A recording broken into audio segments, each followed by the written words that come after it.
Todo conocimiento especulativo posible de la razón debe limitarse únicamente a los objetos de la experiencia. Ciertamente, aquí se dice que no podemos conocer esos objetos como cosas en sí, aunque, por lo menos, pueden pensarse. Pues si así no fuera, se seguiría de ahí la absurda proposición de que habría apariencias, fenómenos, sin algo que en ellas apareciera. Immanuel Kant, Crítica de la razón pura.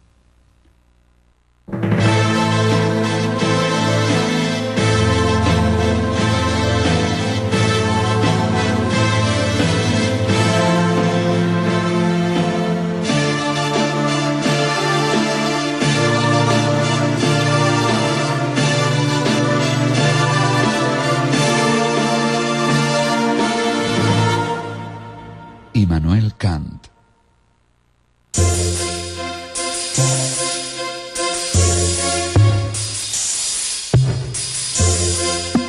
Immanuel Kant nació el 22 de abril de 1724 en una ciudad de la Prusia Oriental ubicada sobre el mar Báltico que en aquella época se llamaba Königsburg y que ahora se conoce como Kaliningrad.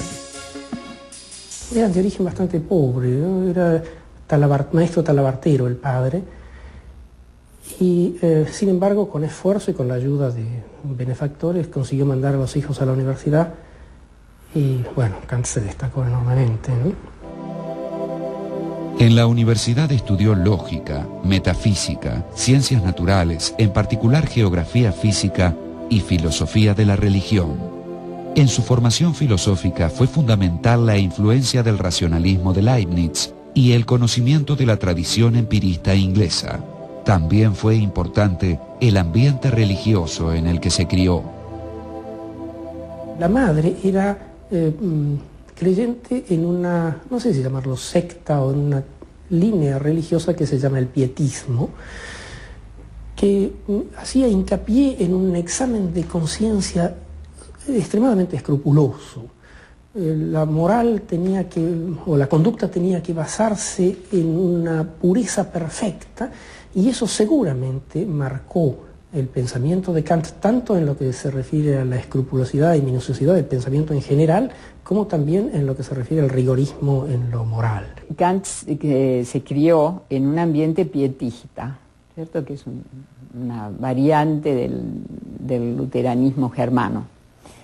Sus padres eran pietistas, fue a una escuela fundada por un pastor pietista.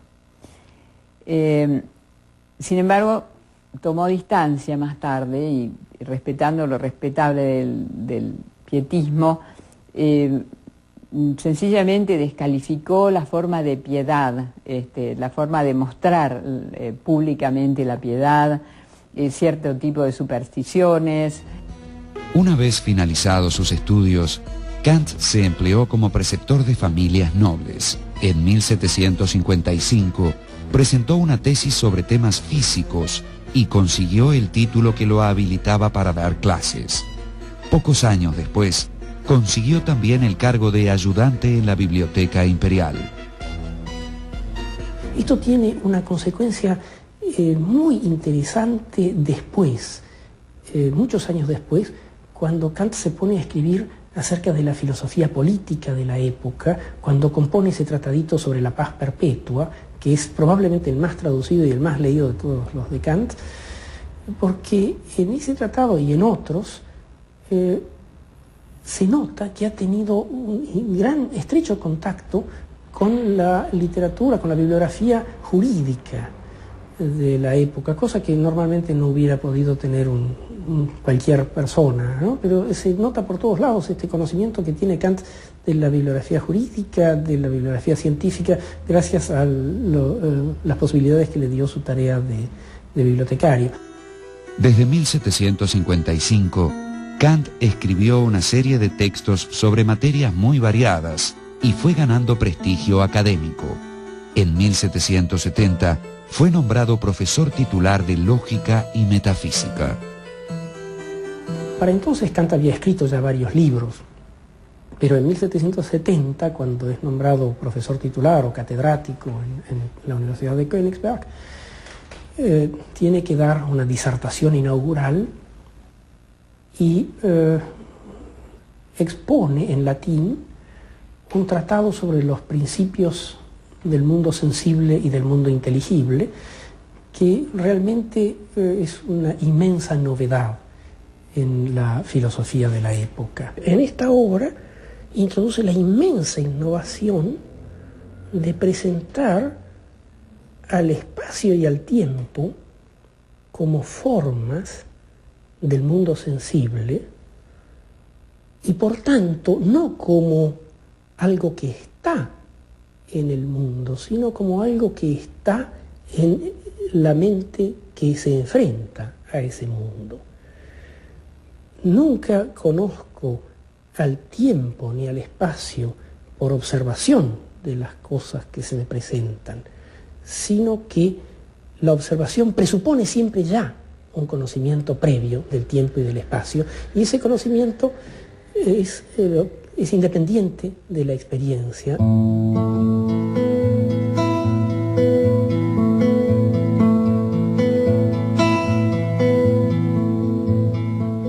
El éxito de su exposición lo impulsó a desarrollar una de las obras más importantes de la modernidad, la Crítica de la Razón Pura. Kant creyó que le insumiría unos pocos meses, pero trabajó unos 10 años en ese libro, que recién pudo ser publicado en 1781. En esos años, estuvo a punto de casarse un par de veces, pero desistió, considerando que el matrimonio sería una grave distracción para sus investigaciones. Dedica 10 años a una meditación constante, se conservan gran parte de los borradores, de los papeles, de las notitas que iba haciendo durante ese tiempo, en una meditación constante destinada sobre todo a resolver un problema que en la disertación del 70 no le había quedado claro, que es cómo es posible que el pensamiento, podría uno decir, siempre que no lo tomáramos de manera psicológica, que la mente, la inteligencia, que genera a partir de su propio fondo estas ideas o estas representaciones como espacio, tiempo o algunos conceptos como sustancia, existencia, que no las aprende de las cosas sino que las genera espontáneamente, ¿cómo es posible que con esas representaciones generadas independientemente de toda experiencia, sin embargo vaya a los objetos, las aplique y los objetos sean concordantes con estas representaciones? Muchos años después yo he leído que Einstein, en un trabajo sobre geometría, se hace la misma pregunta. En la Crítica de la Razón Pura, Kant investigó si era posible y cómo el conocimiento matemático, físico y metafísico, en tanto conocimiento con pretensión de universalidad y necesidad. Según Kant, no debemos considerar cualquier conocimiento desde sus objetos, sino, inversamente, los respectivos objetos que hacen posible nuestro conocimiento de ellos. Kant llamó a esta inversión giro copernicano, por analogía con el audaz gesto de Nicolás Copérnico, que, en vez de considerar que el Sol giraba en torno a la Tierra, pensó a ésta girando alrededor del Sol.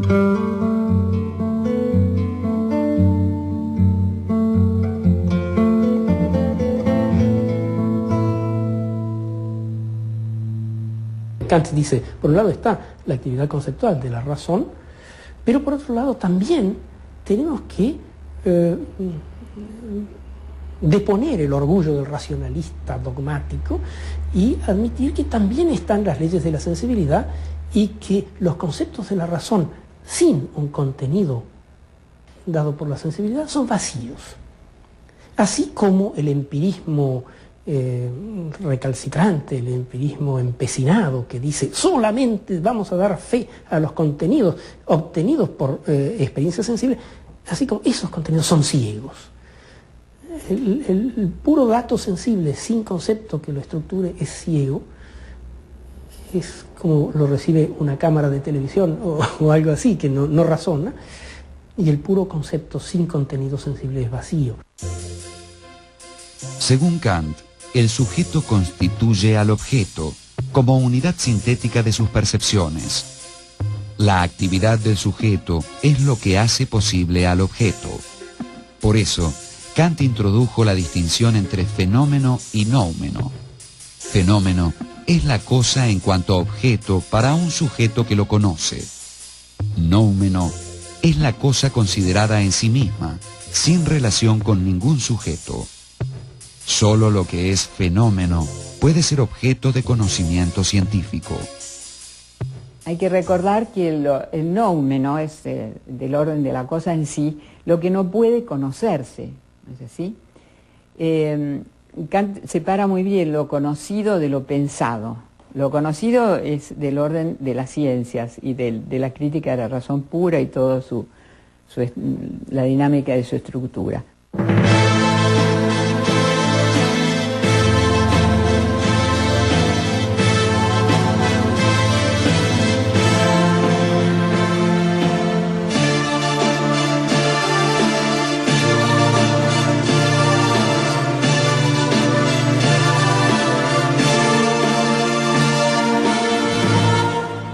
Immanuel Kant.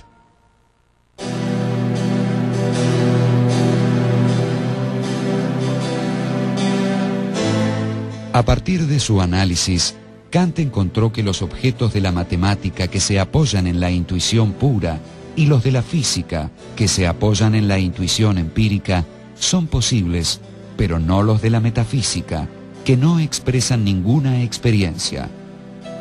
Rápidamente, una de las posiciones predominantes que toma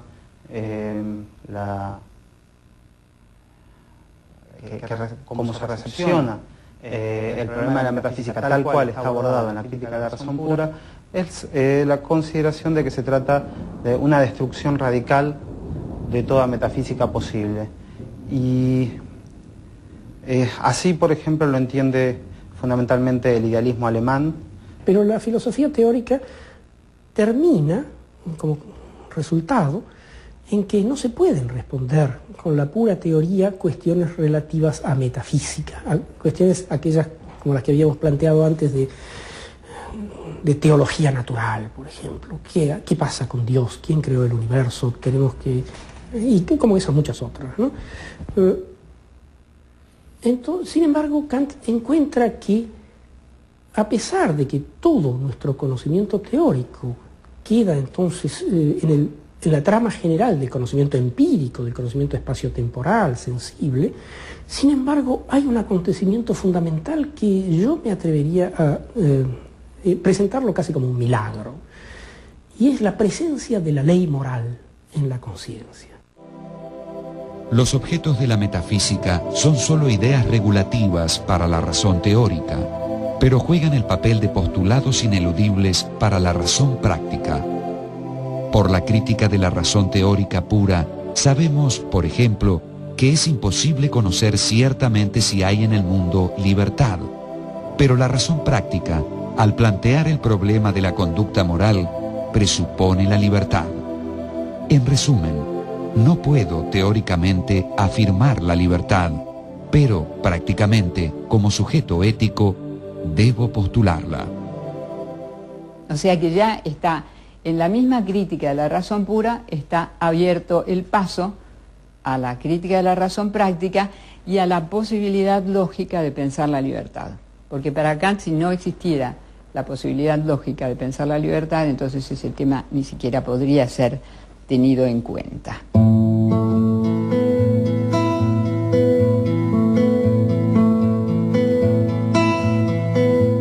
La crítica de la razón pura dio a Kant una fama sorprendente y un tanto incómoda para su estilo de vida rutinario.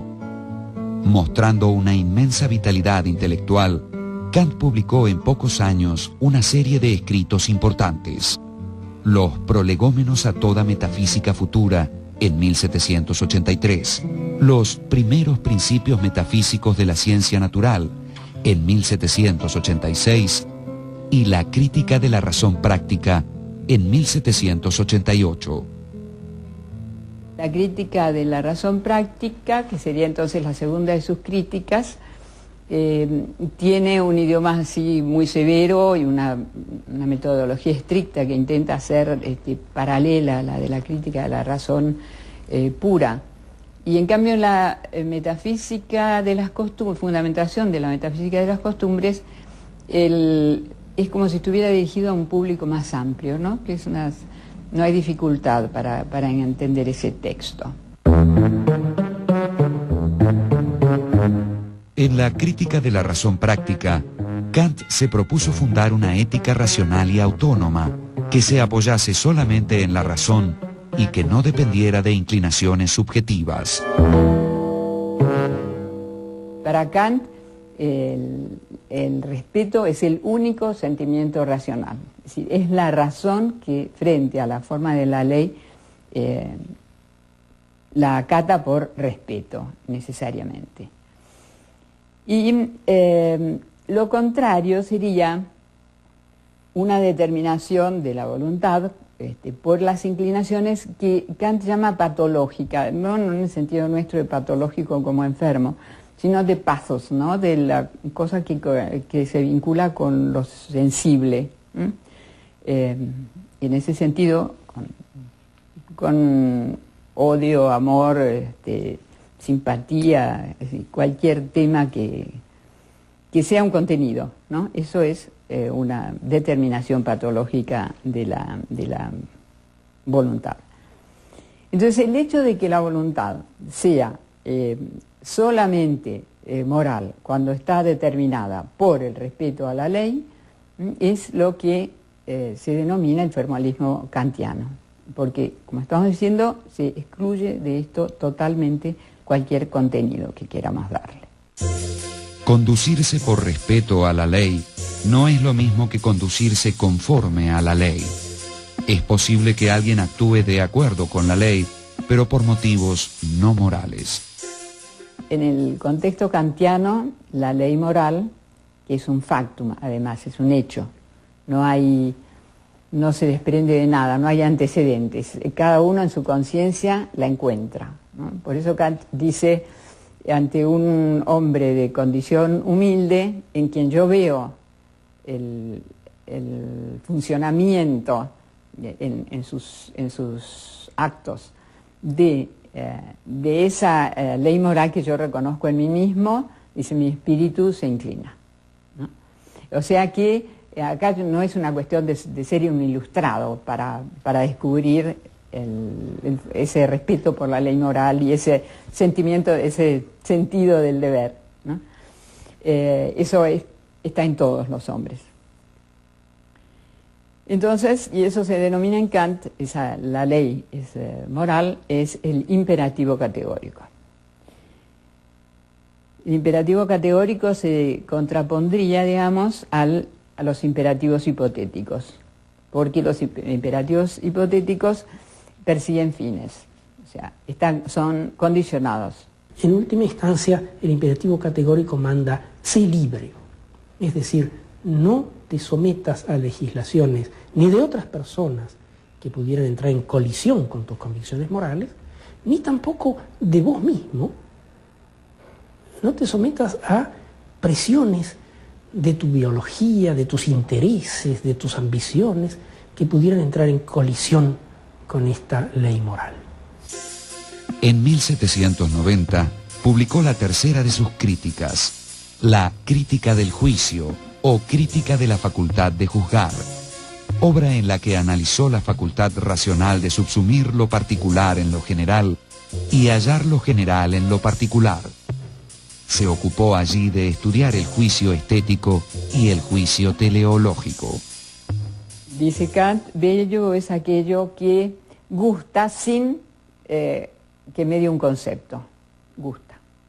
Es el juicio del gusto realmente. Y entonces esa provoca un agrado. Hay una armonía, dice Kant, acá entre la imaginación y el entendimiento. Entonces el sentimiento es de agrado. Y esto bello, bueno, eso es, además en esta estética es interesante pensar que a diferencia de nuestros tiempos, la belleza era lo indiscutiblemente vinculado al arte, ¿no? Pero por eso es interesante el segundo término, que es el de lo sublime. El de lo sublime concierne a eso que causa horror en última instancia, que es enorme, que es oscuro, es infinito.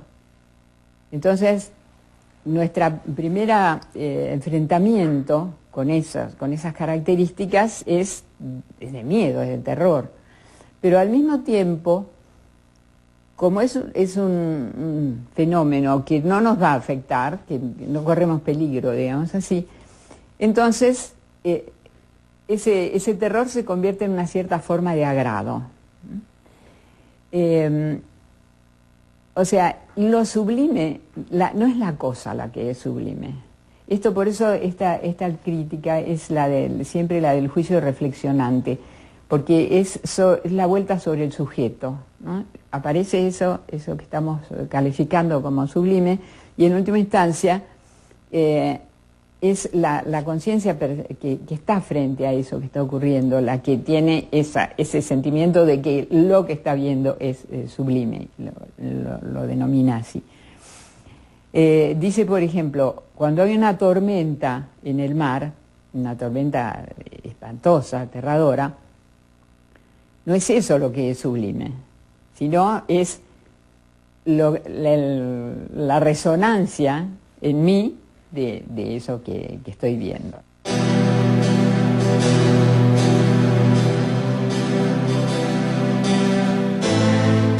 En 1793 apareció su obra La religión dentro de los límites de la mera razón, que le valió una amonestación por parte del emperador prusiano Federico Guillermo en persona.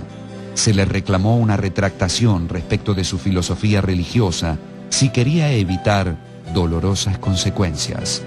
Kant no autorizó ninguna modificación en su escrito, pero se comprometió de allí en adelante a no hablar de religión. En 1795 publicó La paz perpetua y en 1797 La metafísica de las costumbres, donde expuso su teoría jurídica y política.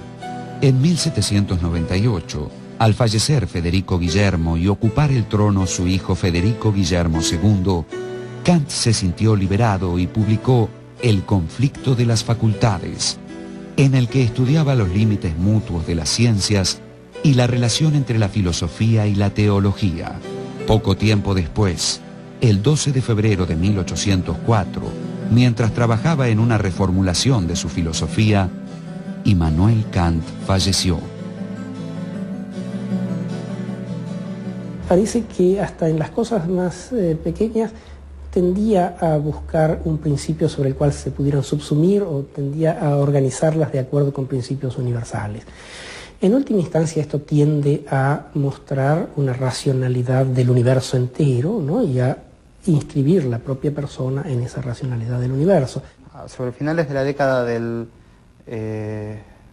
30, es decir, 1930, hay una serie de conferencias muy importantes en las que interviene tanto Cassirer como representante del neocantismo y por otro lado Heidegger, Martin Heidegger. En esas conferencias se da un debate entre ellos en el cual el eje de la cuestión es el problema de la metafísica en Kant. Claro, lo que Heidegger cuestiona a la posición de Cassirer y en general del neocantismo es esta reducción del problema de la metafísica en Kant a ser una suerte de mera fundamentación de las ciencias de la naturaleza.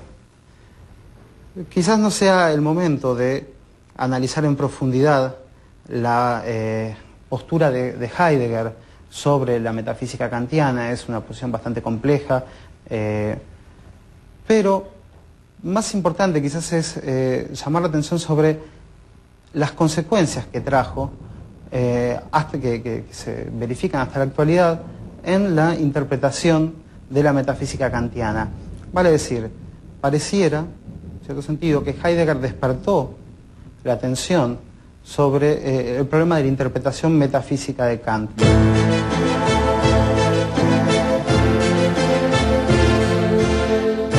La obra de Kant, que supo entrelazar las tradiciones racionalista y empirista, culminó la filosofía moderna y alcanzó su punto más alto, el principio ilustrado de la autonomía de la razón, a la vez que la conciencia más descarnada de sus límites.